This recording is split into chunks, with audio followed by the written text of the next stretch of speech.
Greetings, everyone, and thank you so much for being here today at the First Tuesday Lunch and Learn program. I am Earline M. Green, ceramic artist, retired assistant professor of ceramics fine arts, loving mother, awesome grandmother, and my mom's favorite child.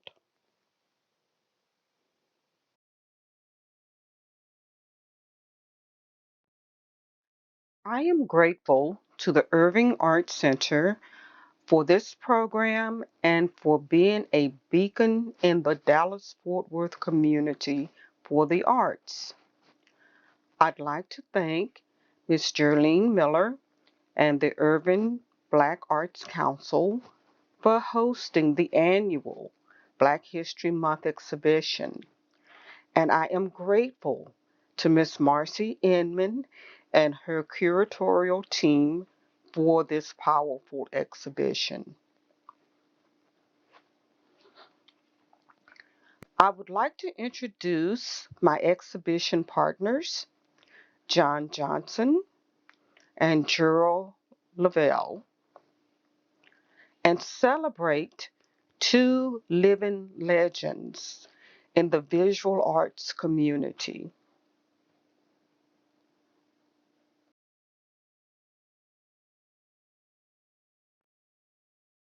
They are Dallas Fort Worth legends, but they are also rock stars in the global visual arts community. Mr. Frank Frazier and Mr. Burl Washington. Gentlemen, I am honored to share this exhibition with you.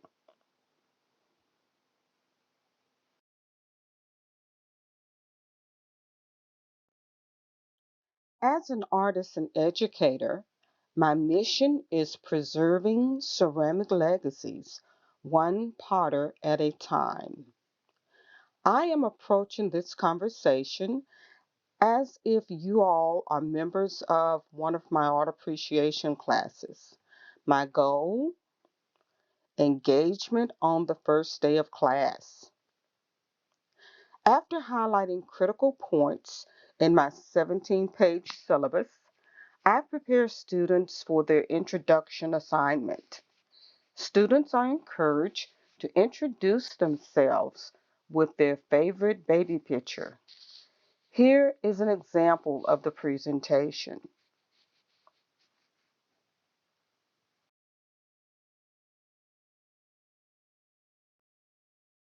And yes, photography was invented before I was born.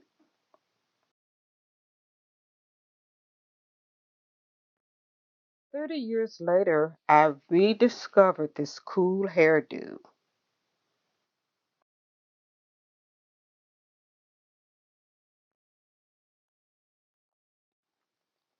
'I was also my grandparents' and great grandparents' favorite child.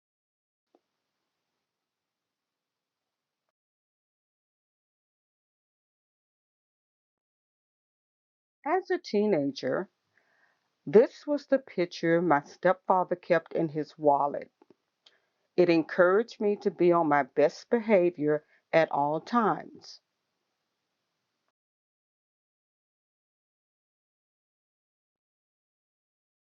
This is how my children see me,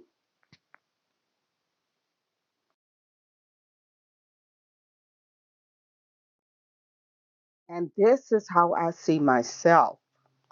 Students were encouraged to select a picture that captures the spirit of the person they are today.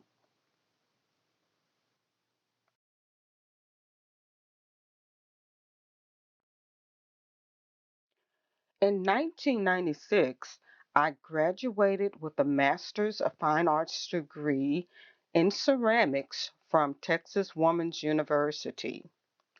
My first professional exhibition was here, a group exhibition called Breaking into the Mainstream.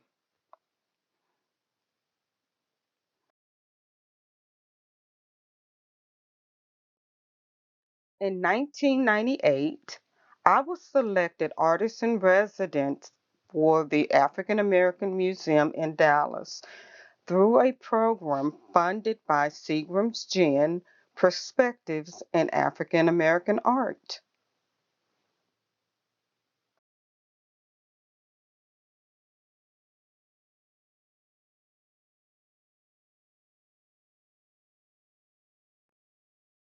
In 2002, I was awarded my first public arts project. It was completed in 2006 and titled Fulfilling the Dream Along District Lines. This project was an attempt to collaborate with the City of Dallas, the Dallas Independent School District, and the Library Board. And yes, they all had different boundaries. After completing this project, I returned to teaching adjunct at Dallas and Tarrant County colleges.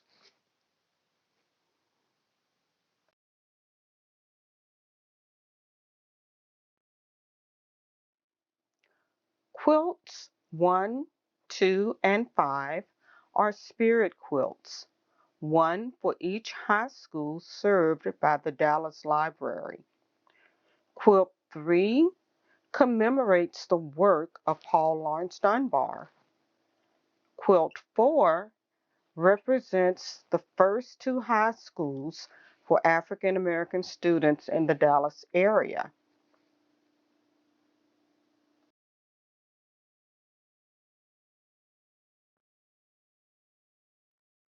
The school namesakes are in the bulkhead section on the opposing wall as you move toward the back of the building.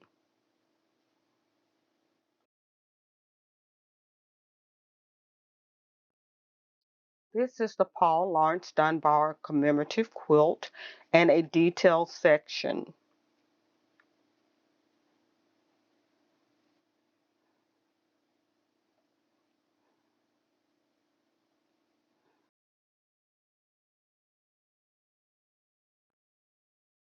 In 2011, David Kirkland, the gallery director at Mountain View College in Dallas Community College System, invited a group of artists to read The Immortal Life of Henrietta Lacks and respond in a work of art.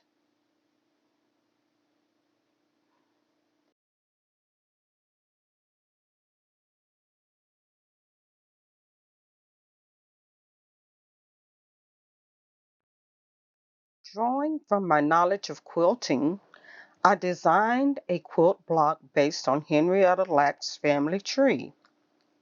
Henrietta I is in the center of the block. Under her eye in purple are names of her children. The names in blue are the cures discovered by the HeLa cells. The next group of names in purple are her grandchildren, and in blue, more cures.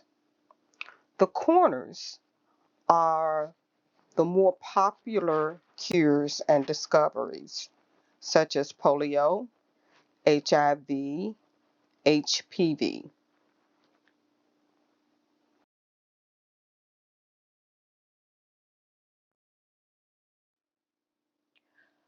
This is a photograph of the piece created for the exhibition. It is 18 inches high, 17 inches wide, and 15 inches deep.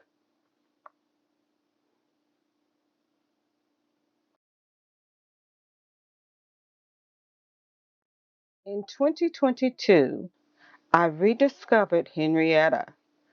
This is a twist of faith from the Henrietta Dwell series.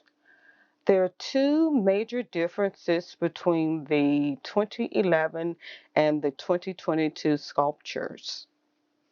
One, color was added to accentuate the differences between the human descendants and the cures. Two, bringing the quilt from the center instead of draping it over the pot.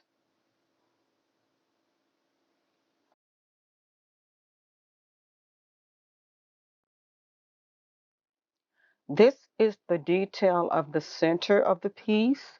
It is fired porcelain. The vessel is stoneware.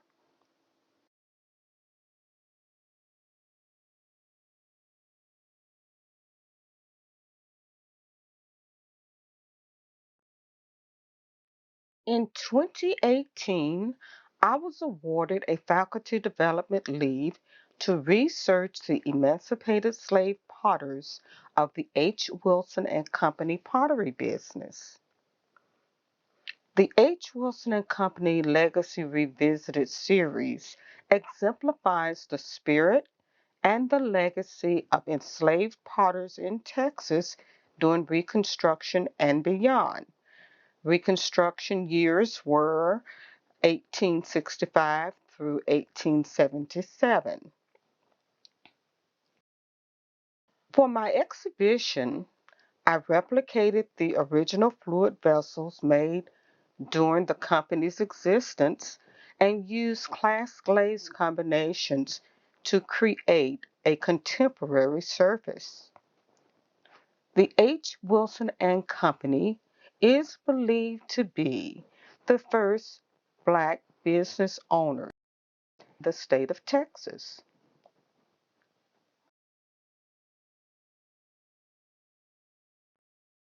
I learned that H. Wilson was a sister pottery company to Durham and Chandler. They were all a part of the Guadalupe Pottery Company owned by Presbyterian minister John McCamey Wilson in the late 1850s. Rendering identifies many potters who worked at one or all three Wilson pottery sites. There are only four likenesses from actual photographs.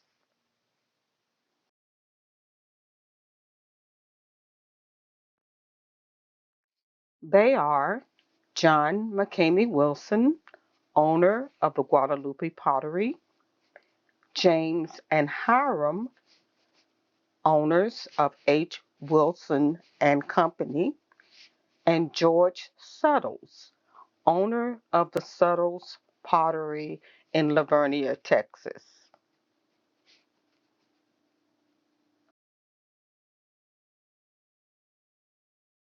The other hollowed eyed images are based on biographical information.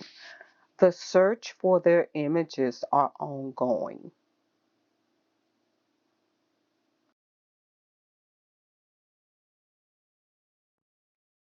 The H. Wilson fluid vessel is on the left. My replicas are on the right.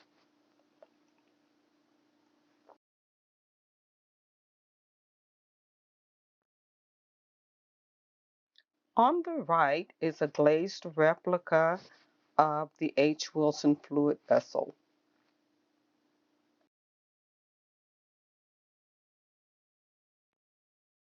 For glazed surfaces, I used a combination of 8 class glazes.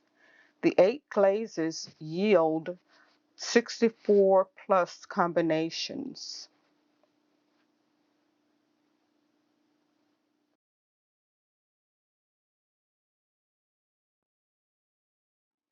On the left, a glazed vessel before firing. The one on the right is the same vessel after it has been fired to 2245 degrees.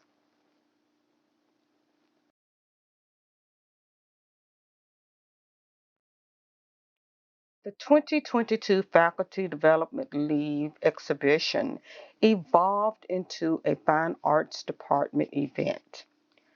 Director of Theater Melinda Benton Mueller responded with an original performance that captured the essence of a respected Black businessman in the late 1880s.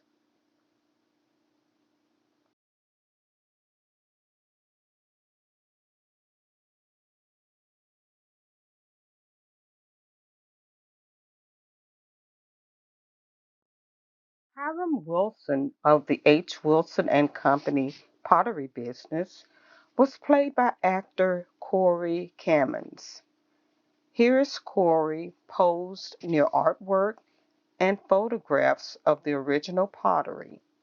The images are courtesy of the Museum of Fine Arts, Houston.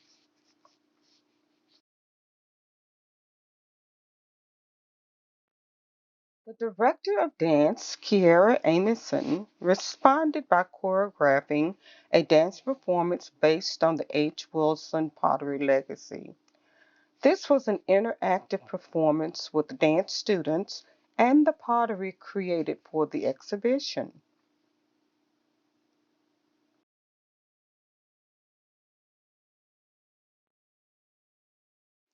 The interior design class, directed by Miss Mildred Harris, designed a reception area that gave guests a glimpse of the exhibition before they entered the gallery.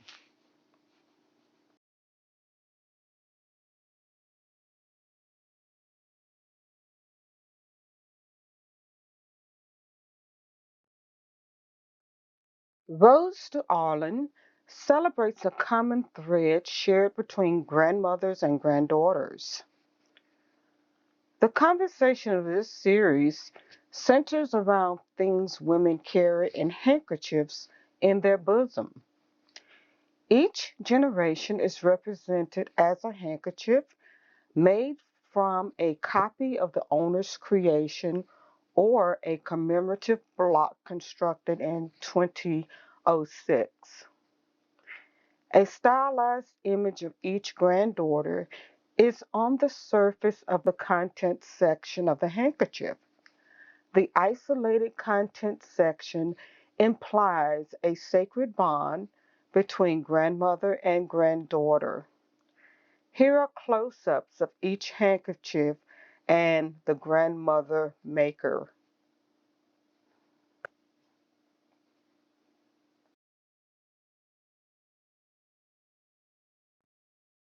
The first sculpture represents makers prior to the documented grandmothers in this series.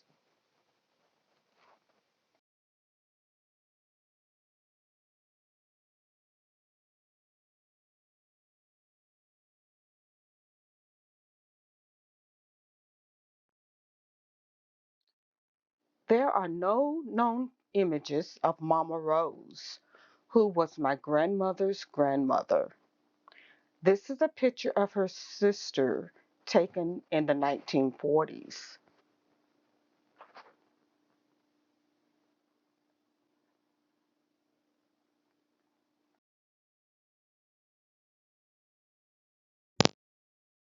Rose was a quilt maker. Her granddaughter was my grandmother, Virginia.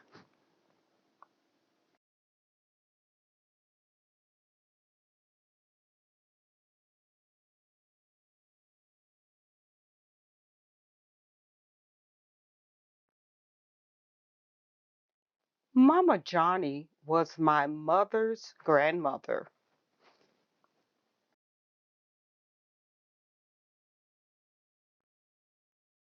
Mama Johnny was known for her embroidery.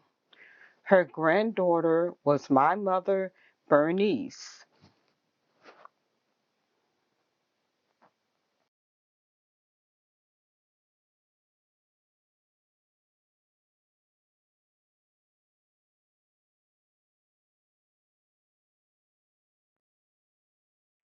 Mama Ginger is my grandmother.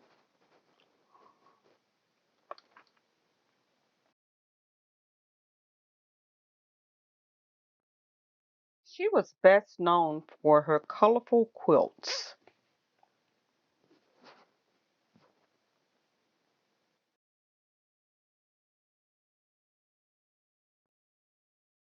Mama Ginger's granddaughter, Earline.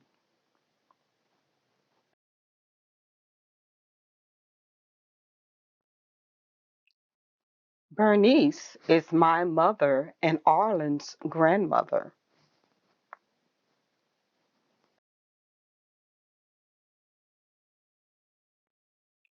Bernice is best known for crocheting.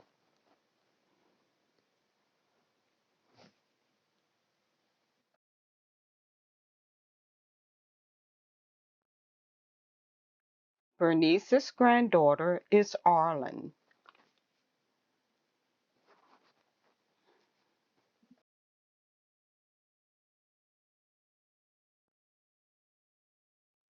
This is Earline, best known for making stone quilts or quilts out of clay.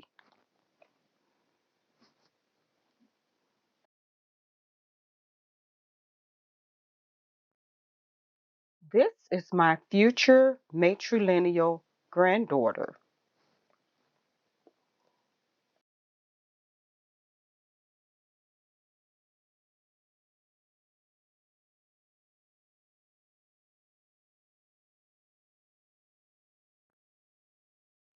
This is Arlen.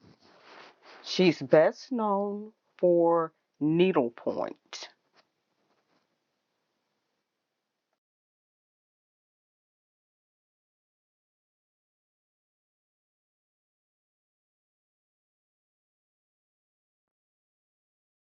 The last conversation I will share with you today is on Benue. Benue is my commitment to community service. I am an avid supporter of the Empty Bowls Project.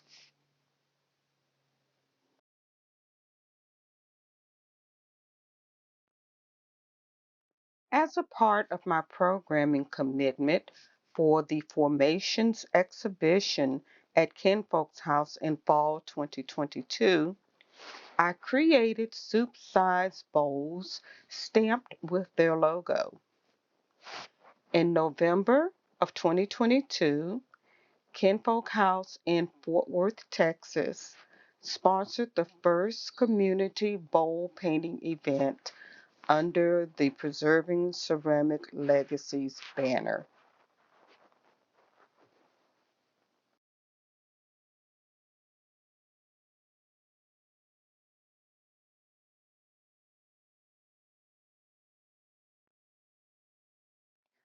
Thank you so much for sharing your time. You are deeply appreciated.